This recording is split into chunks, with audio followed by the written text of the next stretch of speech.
Hello guys, എല്ലാവർക്കും Kavya family വ്ളോഗ്സിൻ്റെ പുതിയൊരു വീഡിയോയിലേക്ക് സ്വാഗതം. അപ്പോൾ നമുക്കിന്ന് ഒരു ഐറ്റം കിട്ടിയിട്ടുണ്ട്. അപ്പോൾ നമുക്കത് മെഴുക്കൂട്ടി വെക്കാം. അപ്പോൾ ഇന്നൊരു പാചക വീഡിയോ ആണ്.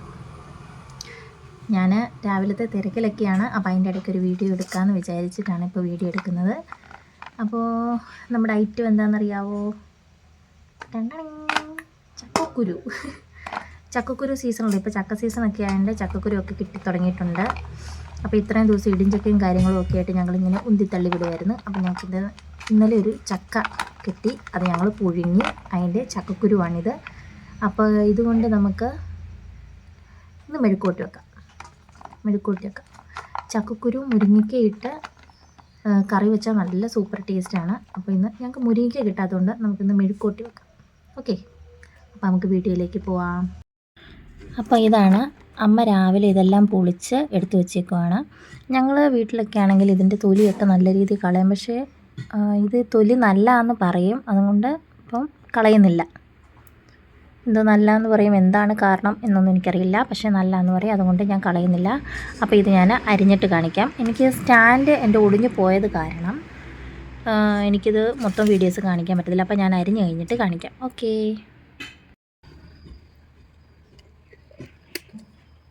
നമ്മൾ സേഫ്റ്റി പരിപാടിയൊക്കെ ആദ്യം ചെയ്യാം. ഓക്കെ,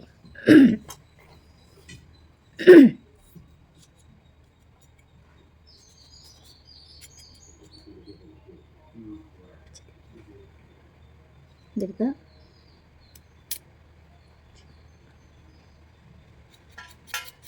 ഇങ്ങനെ ചെറുതായിട്ടായിരിക്കണം. നല്ല മൂർച്ച ഉണ്ടെങ്കിൽ നല്ല രസമാണ്. തുരു ഇങ്ങനെ അരിഞ്ഞു പോകാൻ നല്ല രസമാണ്. മറ്റേ സൈസ് ഈ കൊത്തച്ചക്കക്കുരു ഒക്കെ ഇല്ലേ, കൊത്തച്ചക്കക്കുരു എനിക്കും എൻ്റെ അമ്മയ്ക്കും അറിയാനായിട്ട് വലിയ ഇഷ്ടം. കാരണം ഒരു തളിര് പോലത്തെ ഒത്തിരി മൂപ്പെത്താത്ത ചക്കയുടെയൊക്കെ ചക്കക്കുരു ഇല്ലേ, അതരിഞ്ഞ് തോരൻ വെക്കണം. നമ്മുടെ ഈ ഉണക്കമീൻ, ഞങ്ങളുടെ അവിടെയൊക്കെ കുട്ടൻ എന്നൊക്കെ പറയും ഉണക്കമീൻ. ഇവിടെ ഞാൻ കണ്ടിട്ടില്ല. അതുകൊണ്ട് ഈ പാലക്കാട് ഭാഗത്തോട്ടൊക്കെ എന്താണ് പറയുന്നതെന്ന് എനിക്കറിയത്തില്ല. ഞങ്ങളുടെ ഭാഗത്തോട്ടൊക്കെ ഉണക്കക്കുട്ടൻ എന്ന് പറയും. ആ ഉണക്കക്കുട്ടനും ഈ ചക്കക്കുരു ഇട്ടിട്ട് തോരൻ വെക്കാൻ സൂപ്പറാണ്. നമ്മുടെ ഈ കൊത്തച്ചക്കക്കുരു ഇട്ടിട്ടെ, ഏത് ചക്കക്കുരും കുഴപ്പമില്ല, പക്ഷേ കൊത്തച്ചക്കക്കുരുക്ക് ഇത്തിരി ടേസ്റ്റ് കൂടുതലാണ്. തോരൻ വെക്കും. ഇഞ്ചിയും തേങ്ങയും പച്ചമുളകും സവോളയും ഒക്കെ ഇട്ട് തോരൻ വെക്കും. സൂപ്പർ. ഇതിപ്പോൾ ഞാൻ കുറച്ചേ വെക്കുന്നുള്ളൂ, കാരണം ഇവിടെ ആരും കൂട്ടത്തില്ല. അതുകൊണ്ട് കുറച്ചേ വെക്കുന്നുള്ളൂ. ഞാനെന്താണ് ഈ ഫോണിൻ്റെ മണ്ടയ്ക്ക് കയറിയിരിക്കുന്നതെന്ന് വിചാരിക്കല്ലേ. ഇത് ഇവിടെ ഒരു പാതകം പോലൊരു ഇതുണ്ട്. ഞാൻ കാണിച്ചു തരാം. ഇവിടെ ഇരിക്കാനുള്ളൊരു സൗകര്യമുള്ളൊരു തട്ട് പോലെ തന്നെ കാണിച്ചു തരിക. നോക്കൂ, കണ്ടാ, ഇതിൻ്റെ നെഞ്ചത്താണ് ഞാൻ കയറിയിരിക്കുന്നത്. ഓക്കെ,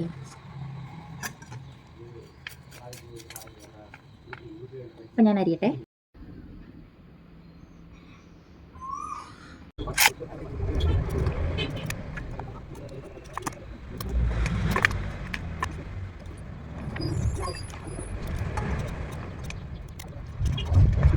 ഹലോ ഗൈസ്, ഞാൻ വീഡിയോയുടെ കാര്യം ഞാൻ മറന്നുപോയി. ഒരു കാര്യം ചെയ്യാൻ നിന്നാൽ നമ്മൾ പൂർത്തിയാക്കുന്ന കാര്യം ഞാൻ മറന്നുപോയി. അപ്പോൾ ഇതിൻ്റെ അത് കൂടുതലൊന്നും ചെയ്തിട്ടില്ല. കടുക് വറുത്തു, കറിവേപ്പില ഇട്ടു, ഒരു പച്ചമുളക് ഇട്ടിട്ടുള്ളൂ കേട്ടോ, ഒരു പച്ചമുളക്. കാരണം ഇത് നല്ല എരിവുള്ളതാണ്. അപ്പോൾ ഇച്ചിരി മുളക് പൊടിയും കൂടി ഇടണമല്ലോ. അപ്പോൾ ഒരു പച്ചമുളക്, പിന്നെ സവോള, പിന്നെ ഞാൻ ഇതിലാണെങ്കിൽ തേങ്ങാക്കൊത്ത് ഇട്ടിട്ടുണ്ട് കേട്ടോ. തേങ്ങാക്കൊത്ത്, നമ്മുടെ തേങ്ങാക്കൊത്ത് ഇല്ലെങ്കിൽ എന്ത് മെഴുക്കൂട്ടി. അപ്പോൾ ഒരു കുറച്ച് തേങ്ങാക്കൊത്ത് ഇട്ടിട്ടുണ്ട് കേട്ടോ. ഒരുപാടൊന്നുമില്ല, കുറച്ച്. അപ്പോൾ ഇതൊന്ന് നന്നായിട്ട് മൂക്കട്ടെ. നമ്മുടെ ചക്കക്കുരുവിന് വേവുണ്ടോ ഇല്ലയോ എന്നൊന്നും അറിയത്തില്ല. വേവുള്ളതാണെങ്കിൽ ഇച്ചിരി നല്ലതായിട്ട് വെള്ളം ഒഴിച്ചിട്ട് ഇങ്ങനെ ഇതിലിട്ടിട്ട് വേവിക്കാൻ വെക്കണം. പെട്ടെന്ന് വേകുന്നതാണെന്ന് നമ്മൾ നോക്കണം. കുറച്ച് വെള്ളം ഒഴിച്ച് വേവിക്കാൻ വെച്ച് അങ്ങനെ നോക്കാം. ഇത് രണ്ട് നേരം പല രീതിയിൽ നമുക്ക് മെഴുക്കൂട്ടി ഉണ്ടാക്കാം. സെപ്പറേറ്റ് വേവിച്ചിട്ട് കടുക് വറുത്തിട്ടാലും മതി. ഞാനിപ്പം ഇങ്ങനെയാണ് വെക്കുന്നത്. അപ്പോൾ നോക്കാം എങ്ങനെ ആവുമെന്നൊന്നും അറിയത്തില്ല, നോക്കാം. ഇതേ ചക്കക്കുരു അരിഞ്ഞ് കുനുകുനാന്ന് അരിഞ്ഞ് വെച്ചിട്ടുണ്ട്. വെള്ളത്തിലിട്ട് വെച്ചേക്കുവാണ്. അത് ഞാൻ കഴുകി വാരി ഇടും. കണ്ട, നൈസായിട്ട് ചെറുതായിട്ട് അരിഞ്ഞ ചക്കക്കുരു.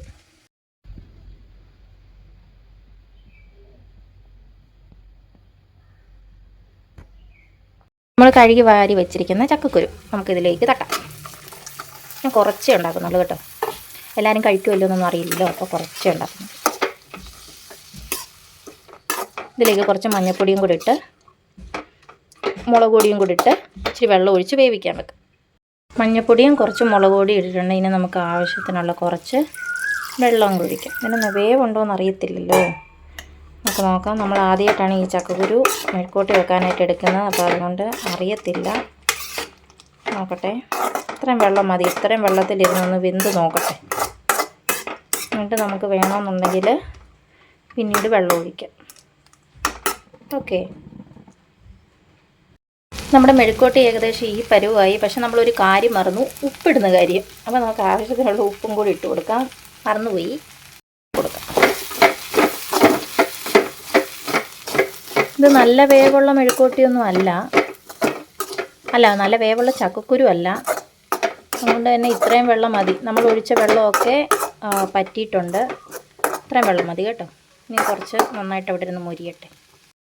നമ്മൾ ഇതിലേക്ക് കുറച്ച് ഗരം മസാല ഇടുന്നുണ്ട് കേട്ടോ. കാരണം ആ ഒരു മണവും മസാലയുടെ മണവും ഒക്കെ കിട്ടാനായിട്ടാണ് ഗരം മസാല ഇടുന്നത്. നല്ല ടേസ്റ്റ് ആയിരിക്കും ഗരം മസാലയും കൂടി ഇട്ടിട്ടുണ്ടെങ്കിൽ.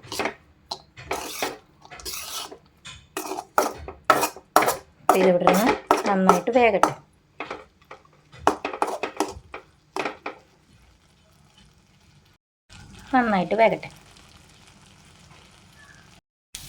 അപ്പോൾ നമ്മുടെ ചക്കക്കുരു മെഴുക്കുവരട്ടി ഇവിടെ റെഡി ആയിട്ടുണ്ട് കേട്ടോ.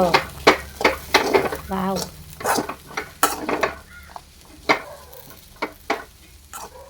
ഇനി ചക്ക സീസൺ വരെ നമുക്കിങ്ങനെ ചക്കക്കുരു മെഴുക്കുവരട്ടി, ചക്കക്കുരു തോരൻ ആക്കിയാണ്. കണ്ടോ, ഉടഞ്ഞു പോകാതെ നല്ലതായിട്ട് കിട്ടിയിട്ടുണ്ട്, കൂടുതൽ കുഴയാതെ. ഇത് നല്ലതായിട്ട് ഇങ്ങനെ ഇട്ടിട്ട് മുരിച്ചെടുത്താൽ നല്ല കേട്ടോ, നല്ല മുരിഞ്ഞ് കിടക്കും. പക്ഷെ നമുക്ക് ഈ പാകം മതി. അപ്പോൾ എല്ലാവർക്കും ചക്കക്കുരു മെഴുക്കുവരട്ടി ഇഷ്ടപ്പെട്ടെന്ന് വിചാരിക്കുന്നു. ആദ്യമായിട്ട് ചാനൽ കാണുന്നവരൊക്കെ സപ്പോർട്ട് ചെയ്യുക, സബ്സ്ക്രൈബ് ചെയ്യുക, സൈഡിൽ കാണുന്ന ബെല്ലൊക്കെ ഒന്ന് അടിക്കുക. ഓക്കെ, അപ്പോൾ അടുത്ത വീഡിയോ ആയിട്ട് കാണുന്നവരെ എല്ലാവർക്കും tata, bye bye, see you, by.